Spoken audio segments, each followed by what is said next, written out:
I'm Betty. I'm a 32-year-old working mother, living with my husband and son. I joined the company I'm currently working at right out of college, and this is my 10th year there. I took maternity leave when I gave birth, but as soon as my son turned 1, I returned and have been working hard in sales ever since. Because of my consistent efforts, a promotion is on the horizon, and lately, work has become even more enjoyable. On the other hand, my husband, who is 3 years younger than me, has been job hopping since before we got married. He wants to start his own business someday.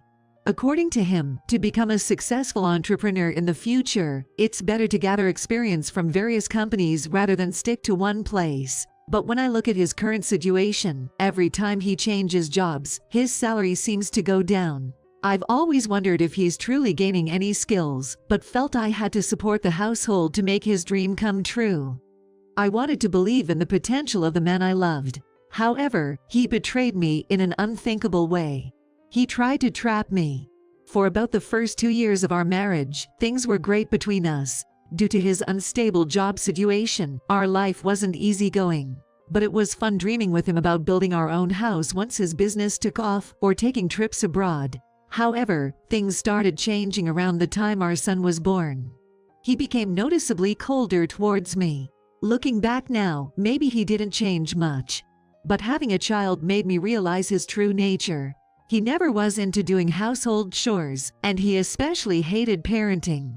It was somewhat manageable when I was on maternity leave at home, but once I returned to work, every day became extremely busy. I'd get up early to make breakfast for the family, drop my son off at the daycare.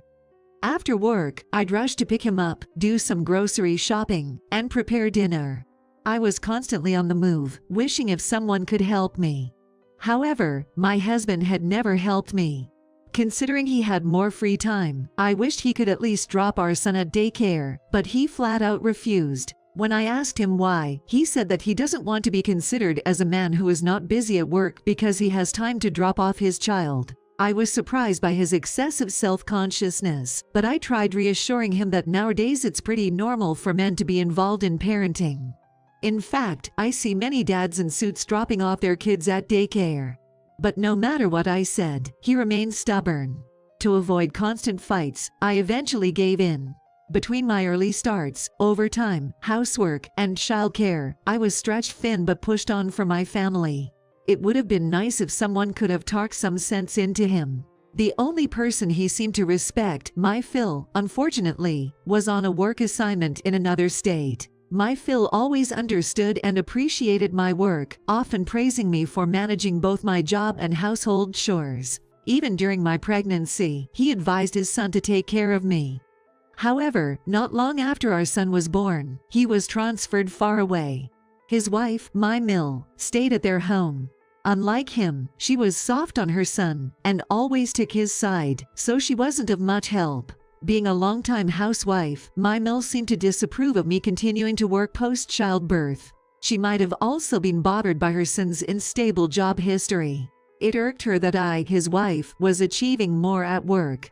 She'd often drop sarcastic comments about me neglecting my duties as a wife and mother by focusing too much on my job. She was probably aware that I was the one who mainly supported the family financially, though. At one point, she even said it was cruel to leave our son at daycare for long hours, and that I should just quit my job. Probably, with my Phil away, she felt a bit lonely. She'd occasionally drop by our place, throw some shade, and then leave. It was hurtful being criticized one-sidedly, but I thought maybe it's just hard for older folks with traditional views to understand. I kind of resigned myself to it. But what's worse, it seemed my husband also begrudged my success at work. One day, I got a raise because of my hard work. However, when I reported it to my husband, all he replied was, "Okay." I was saddened that he couldn't even offer a simple congratulations, even just as a courtesy. Eventually, he began to berate me, suggesting that I was becoming conceited just because I was earning a bit more. I faced continual criticism from my husband and Mill.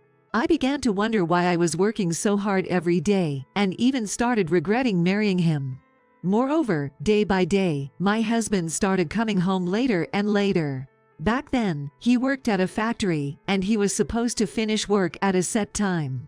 However, sometimes he didn't return home until late at night. When I asked why he was so late, he would always claim he was working.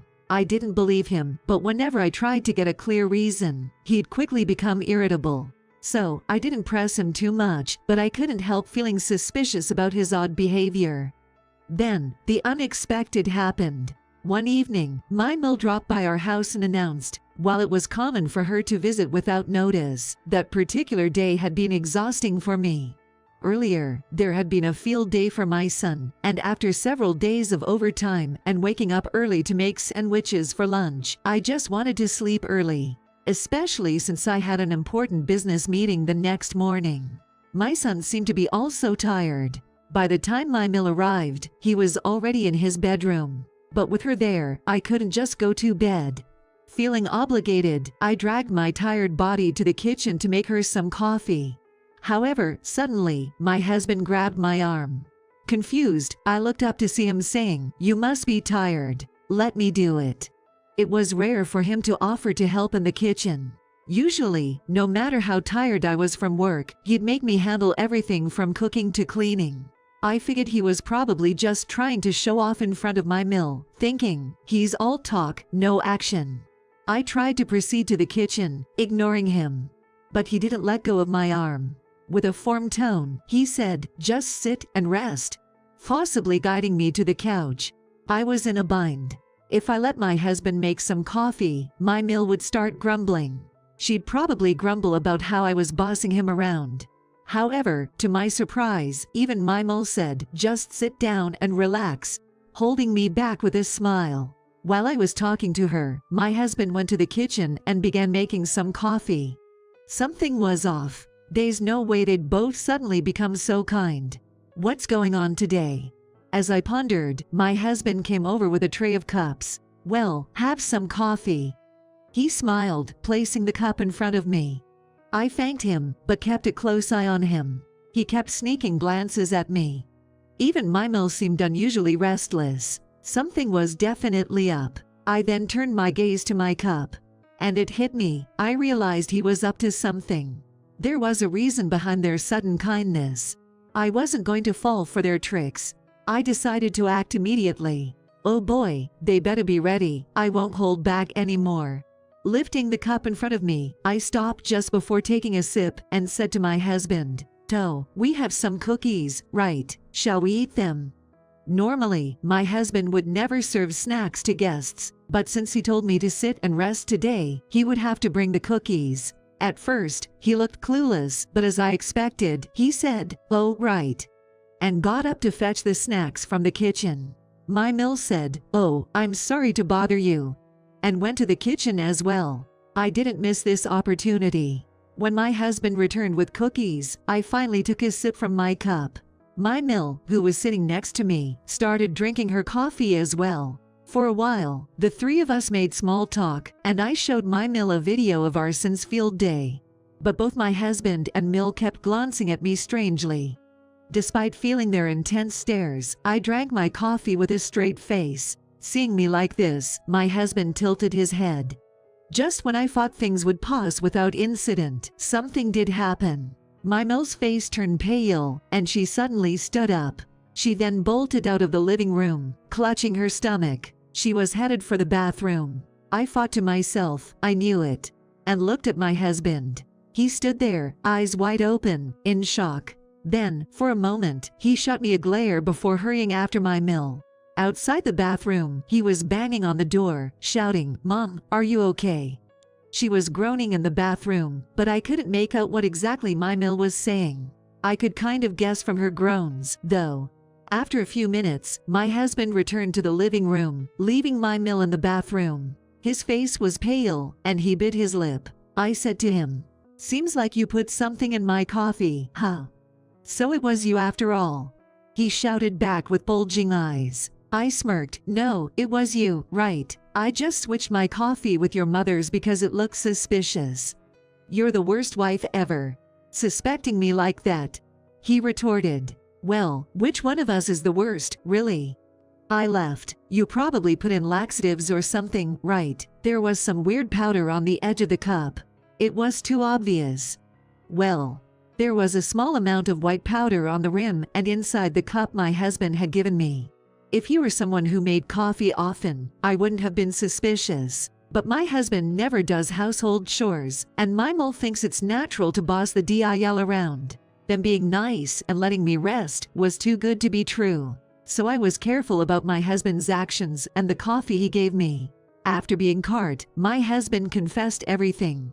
He planned to mess up an important business meeting I had the next day by making me sick. If their plan had worked, I would have had to cancel my meeting or would have been running to the bathroom during it, possibly hurting my reputation at work. Putting something in someone's drink is clearly a crime. Do they really hate me that much to stoop so low? I started to pity them. My husband, now utterly defiant, glared at me and said, "If anything happens to my mom, I'll sue you for compensation, you know." However, I replied with a smirk, "What are you talking about? You'd be the one to pay me compensation. I've known all along that you've been cheating." What? My husband froze on the spot. Even though he had plenty of free time, he'd always claimed to be working late. On his days off, he'd go out alone, leaving virtually no quality time with the family. And when he was home, he was constantly on his phone. I felt suspicious, so I'd hired a detective agency to track him down. The findings were as I'd expected, damning evidence. He had posed as a single man at a bar, met a young woman, and started dating her by lying about him starting a business soon. The naive girl, fresh out of college and unfamiliar with the ways of the world, must have believed his lies. Later on, he tried to explain himself, saying he wanted to boost his self-esteem by dating a younger woman. I could easily picture him bragging about becoming a big shot in the future. If he had that much free time, he should have been working harder. Perhaps it was always unrealistic to think that a man as spoiled as my husband would ever start his own business. Perhaps he didn't expect his affair to be exposed, but seeing his pale face, I firmly said, "Let's get a divorce. You'll have to pay me compensation. And of course, child support too." Perhaps realizing there was no way out, my husband resignedly said, "Fine." But he added, "Just so you know, I'm taking half of the savings. I know you've been secretly stashing away money. There's no money for you to take." I chuckled and sighed. Most of the remaining savings are from my single days. Money saved before marriage isn't subject to property division. Hearing this, he said, "That can't be right, but you've been earning recently too." "The money I've made recently, with you hardly contributing, most of it's been spent on living expenses." Hearing this, he hung his head in despair. I added, "By the way, all the furniture and appliances in the house were bought with my money. Don't even think of taking them, okay? The house lease is under my name, so just pack your things and leave ASAP." Then, I told my mill, who had just come out of the bathroom with a weary face, "I'll be reporting this to your husband." My mill begged, "Please, don't tell him." But I went ahead and called my Phil. As expected, he was furious and asked my mill to get a divorce. After realizing he had no financial gain from the property division, it seemed my husband finally understood the gravity of his situation. "I don't want to break up. I can't live without you, Betty."